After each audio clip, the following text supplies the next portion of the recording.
Back inside Artesian Football, joined now by senior Matt Callon, offensive guard for the Artesians. And Matt, let's talk a little bit about, appreciate you taking the time to join us, by the way, so thanks for that. It's fine, thanks. Let's talk a little bit about how your season's gone thus far. I mean, the team's 1-4, but can you talk a little bit about how you think the team's played thus far this year? I think we played really hard. Just haven't been able to finish before, and then we got that finish against Franklin. Big win for you guys to get the victory against Franklin. People that play sports realize that it's almost a year-round thing to an extent. Got to put in a lot of time in the off-season. The offensive linemen are no exception. Can you talk a little bit about what some of the things you guys did in the off-season last spring in order to get ready for this fall, for this football year? Yeah, the linemen, we would come in on Thursday nights after lifting, and then we would have a thing called lineman night with Coach Byers, and we just go in there and just run over, just do our stances, work on that, and our techniques, and make sure we have good technique. Can you talk a little bit about some of the things that you guys do during practice? People that haven't played the position don't realize how much technique, how much skill work. Can you take me through some of the drills, some of the things that you guys do during practice to get ready for the games? Yeah, every day, the offense line will go underneath the chute and work on our steps, make sure we got the right steps in. We'll work on our down blocks, our pulls, and then we'll push the sled around and just to help us out whenever we have to do drive blocking. And we do a thing called pass pro, and that's to help the line with during pass protection, so we don't keep our heads in and keep our back straight and chest out and punches.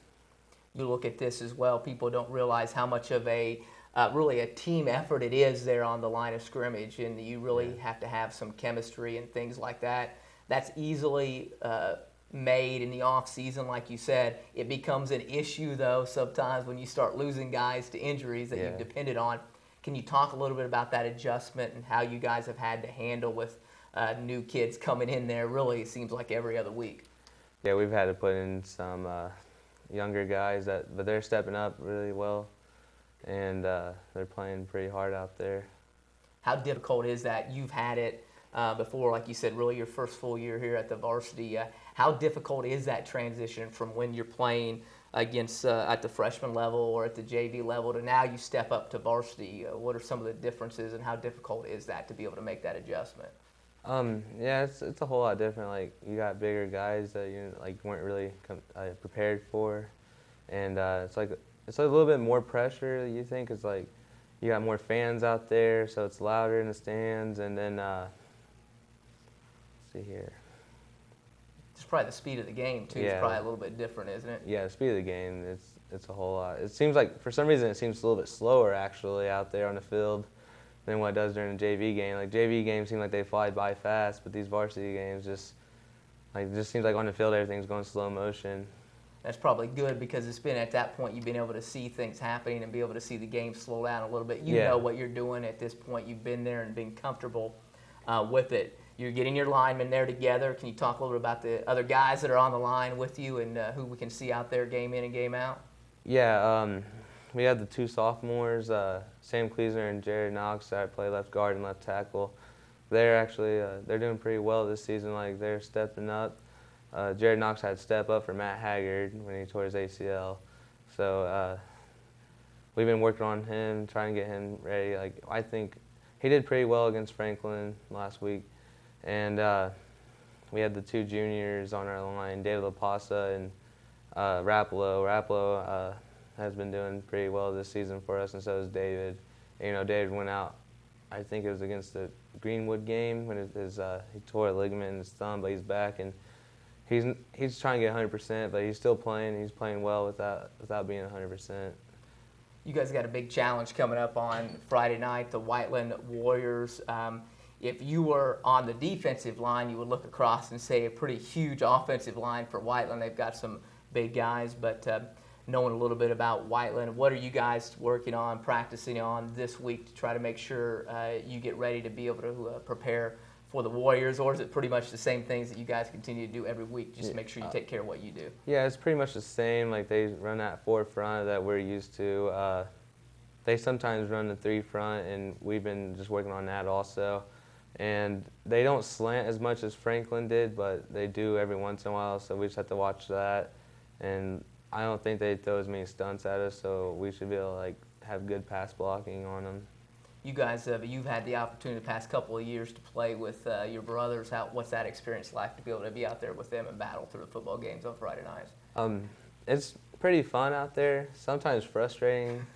I mean, like whenever they like drop a ball, or you miss a block. or if I miss a block too, yeah.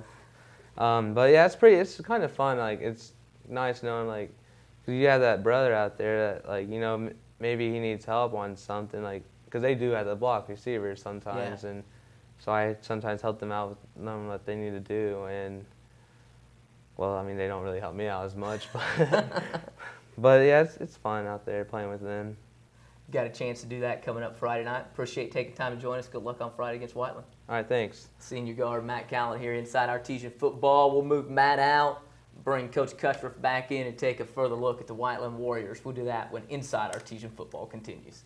Artesian Outdoors, the Bass Pro Shop on State Road 37 next to 84 Lumber. Inside you'll find a shop crammed full with all your hunting and fishing needs. Artesian Outdoors, the Bass Pro Shop, carries a full line of archery and hunting supplies of all types. And they have a giant selection of tackle, live bait, and fishing gear. And catalog ordering is also available every Monday. For all your hunting and fishing needs, stop by Artesian Outdoors, the Bass Pro Shop on State Road 37 next to 84 Lumber behind O'Neill Mulch. Shop at Keller's Office Supply at 159 North Main Street in Martinsville for all your school and office supply needs. When you come to Keller's, you'll find superstore prices with a hometown service. Keller's has a wide variety of supplies from paper clips to office furniture. They also have a large selection of printer cartridges to choose from. Keller's offers same-day delivery for all your office and janitorial needs. And if they don't have your supplies in stock, they can deliver it to you the next day. Keller's is a proud sponsor of the Martinsville community. Come to Keller's. We'll treat you like family. $5 foot long. $5 foot long. $5 foot long. Come into Martinsville Subway and enjoy a $5 foot long today. Back inside Artesian Football, just had Matt Callon in talking about the offensive line play. And the offensive line's been banged up a little bit. I remember talking to Coach Byers asking for a 2 deep for the line, and he gave me a name and said, that's our 2 deep. That's what we have left right now. The line's been banged up, but the guy's starting to get a little bit healthy, get back together. And that's something, the offensive line, people often don't realize how much of chemistry, how much that plays a part in everybody doing their job with the linemen. If you don't block, you're not going to be able to be successful. Well, we lost two of our better line, two of our two best linemen at the time, 2 seniors, Matt Haggard and Connor Spencer. You know, you take those 2 off the line, and we had to fill in with guys, and now they're starting to gel a little bit. You know, it bodes well for next year because, you know, except for Matt, and Matt's been doing a good job for us, they're all underclassmen up on that line. So, and they're getting better each week, and you can. I thought all year long we've played very physical. Haven't got all of our assignments right, but the line has been playing pretty well as far as getting on people. Let's talk a little about the opponent coming up on Friday night. It's going to be the Whiteland Warriors, and you talk about lines. They've got a pretty big one. They got a kid that's going to be going to Mississippi State, falling in the line of kids. They've had that family there that's had some Division I athletes playing at different places. It's a Whiteland team that you guys have had some pretty good battles with over the past couple of years. They've gotten you in sectional play a couple of years. You've gotten them in the regular season as well. But it's the offense you've seen from them every year you've played it. What are you guys going to have to do on Friday night to be able to be successful? Well, we have to stop them and play discipline. It seems like we're always in a tight game, and we make a few mental errors. You can't do that. You got to treat it's called the fly offense. You got to treat it like an option because there's 3 options they have on it. So we got to play discipline, still play physical, aggressive, and all of a sudden you got to also be ready for that pass because all of a sudden. You get run. You're gonna, they might only pass it 8 times, and they're great at play action. All of a sudden, they boot that quarterback out. The quarterback is a 3-year starter. He's darn good. He throws a good ball, but he rolls out nice, and he's fast. So we've got to always contain him, or he'll burn you. So on the offensive side, last year I told him we our first drive we marched all the way down to about the 4, and we had 2 big holding penalties that just took us right out of it. You can't make those mistakes. we get a turnover down on their goal line. For us, we got 2 yards. When we fumble on the very first play. We've got to go in there and play a clean football game as far as the turnovers, and the kids know that. Play loose. They're not a bad ball team. I know Center Grove put it on them, but they're kind of like us. They lost some 2 teams or 2 of their games were very close. I think they lost by 2 and maybe total 4 points or 3 points. And then on the offensive side, I think it's real important that whether or not we hold the ball or not is just move the chains. We can't worry about we can't get along down in distance because they do a pretty good job. And I think they're going to be patient. I think they're going to drop guys. They'll stun every now and then, and they're going to make us drive the length of the field. And I think that'll be their game plan. Offensively, you mentioned the fly offense. To explain to the people out there, what are they going to see out of them? Pretty much the same thing on every play. It's just the option they go to, right? Yeah, it's you're going to see a guy in motion. He's going to be at full tilt when he gets about behind the center. They're going to snap that football, and they're either going to give it to that fly guy. They can give it to their fullback behind them, or the quarterback a bootleg out. And they've got some other things, but they run about 5 or 6 plays.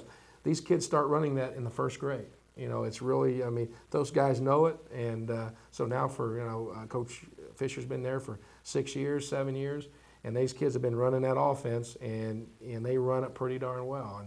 And as soon as you get the wrong fit, you go the wrong spot, they're usually pretty good at gashing you. That's one thing, too. You talk about the feeder systems at times, too. They're running it all the time. You look at Center Grove's Bantam system, they're running that offense as well. So, when you get it run down there at the system, those kids, it gets to the point where you're not teaching them a new system. You're fine-tuning it and everything during it. Makes it a lot easier for everybody because they know the terminology and they've been doing it, like you said, forever. So much more you can do with it. It's a pain, and the youth coaches have to do a really good job with it. But then once it's in, it becomes easier for the middle schools to the freshmen, and it all just and then. But by the time you get there, there's the kids. It's like Center Grove and their wing tee. Those guys they've got 5 base plays. Yep. Those kids can do them in their sleep. I guarantee it. Let's take a look at their defense. What are we going to see out of them defensively then on Friday night? Well, they've given us anywhere from a 4 look with a 4-man front to a 3. And you're going to see them drop a lot of guys, a lot of what we call cover 4. When you see three guys down there, a lot of times you're going to see them drop 8, and they're going to have us see if they can break one of our guys through, see if Hayden can find the open guy. Then all of a sudden you'll see 4, you'll see some stunning. I think they'll stun us a little bit more in the past. Our line's been doing a good job at run blocking, but not quite where we need to be on pass blocking. So maybe they'll try to confuse us a little bit, so I can see that happening. And then I think one of the big keys is they're trying to get us in a down. If they can get us in 3rd and longs, that's going to be what they're looking to do. All right, Coach, appreciate you joining us as always. We'll see you over there on Friday night. Thank you. Artesian head coach Fred Kutruff here inside Artesian Football. Martinsville looking to make it 2 in a row over the Whiteland Warriors. The game set for 7 o'clock over at Whiteland Community High School. Get the chance to get out there and support the Artesians. I'd like to thank the head coach for coming in. For Coach Kutruff, along with Matt Callon and Carl Van Devender, who produced it, I'm Eric Meyer. We'll see you again next time inside Artesian Football.